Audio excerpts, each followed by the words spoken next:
It's been quite a week on the premier current affairs show on radio, Deep Dive on Capital 100.4 FM with Rumbi Zaivenge. But the one thing that we cannot stop doing is conceptualizing, is thinking, is growing, and even sitting down and doing nothing is something. Somebody said that to me once. The Deep Dive with Rumbi Zaivenge, Monday to Thursday, 6 to 9 p.m. The premier current affairs show on radio. So 23 after 7 right here on Capital 100.4 FM, Harez Heartbeat, and we get into conversation on the exchange.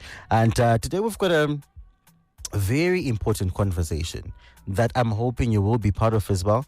And you can feel free to participate on our WhatsApp 0719 100 404. Protecting power sources, strategies for preventing vandalism and theft of electricity, transformers, oil and cables. Like I said earlier, one would wonder what exactly is going on, because every other day there's someone either caught there, or unfortunately it ends up as a fatality where someone loses their life as well. But why is this happening?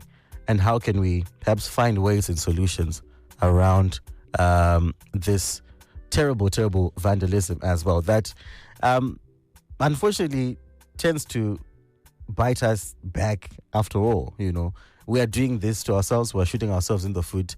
And I think it's high time that we really change our ways.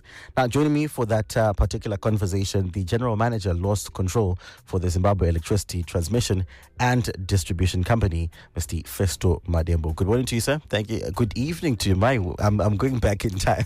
Good evening to you. Thank you so much for joining us on Capital. Good evening, Kodzi, and thank you for having me. Awesome. And also joining us as well is the Stakeholder Relations Executive, Alaina Suliwa. Good evening to you, Alaina. Thank you so much for joining us. Good evening, Q. Good evening to our listeners. Awesome. So, perhaps to just filter into the conversation, the question that is on many people's minds is why? Why is this taking place? What are they after, these vandals? And essentially, what do they get from it at the end of the day? Okay, thank you very much, Kodzi. From the desktop inquiry or research that we actually carried out, you realize that due to the advent of e-motor vehicles as well as e-technology, maybe let me take you back that there is a 2050 vision, United Nations vision, whereby there is a zero net emission, where the usage of copper-related issues is on the increase. Right. And as a result, unfortunately, this is basically coming at a backdrop of dwindling productivity of copper. You also realize that in Zimbabwe, the only copper mine, Mangura, actually closed 22 years ago. And even the existing copper mines, unfortunately, they seem, or they're actually reported that they are not producing adequate copper that actually matches the demand of copper worldwide as a result of e-technology. Interesting. Now, obviously, the next question from there has to do with security. What security measures are in place to protect our high-risk areas? You're looking at substations, you're looking at transmission lines. What security measures are in place, or maybe that you're working on? Okay, thank you for that. In fact, we have got quite a host of strategies that we are implementing. Firstly, we are actually working with security agencies from the President's Office, from the Zimbabwe Republic Police, as well as even the Zimbabwe National Army, to fight the scourge of vandalism of our national infrastructure. Besides that, we are also doing what we call target hardening, where we are ensuring that the leads of our transformers, for instance, is soldered onto the transformer to make it very difficult for vandal to successfully vandalize our transformers without making a lot of noise. We are also doing target removal as a strategy. Target removal simply means that we have realized that copper conductor is the major target for vandals, and as a result, we are removing that copper conductor from various locations scattered across the country and replace it with the aluminium conductor. Essentially, from what I'm getting, it's quite obvious that they have a market of sorts elsewhere where they then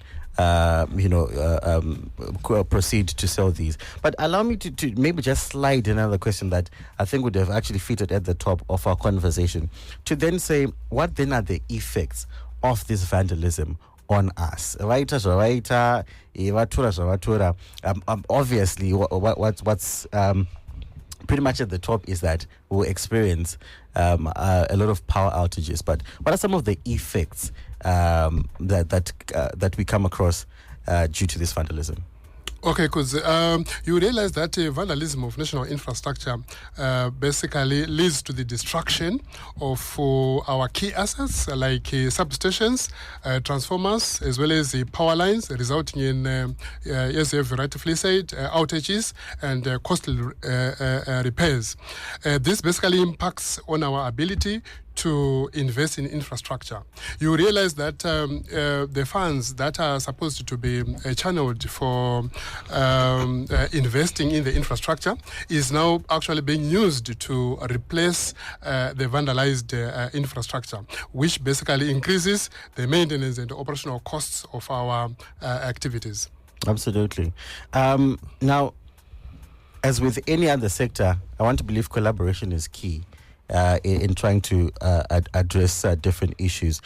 How does the Zimbabwe Electricity Transmission and Distribution Company collaborate with law enforcement agencies to investigate and obviously prosecute cases of theft and vandalism?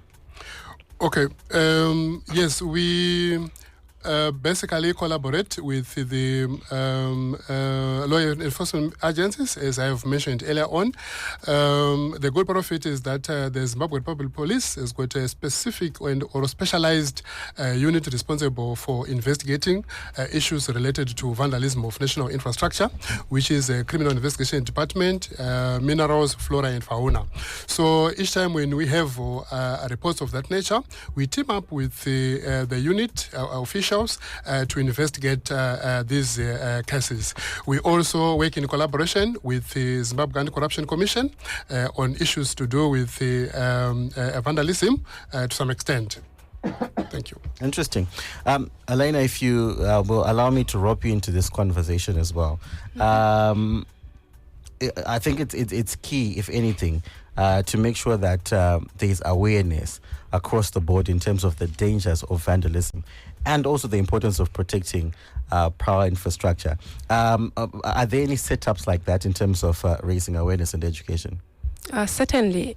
First, I think I would like to thank the residents who have actively participated in protecting our community's electrical infrastructure. Many have taken an initiative to install security cages around transformers feeding their areas, while others have gone on a step to put on neighborhood watch committees to safeguard these vital assets.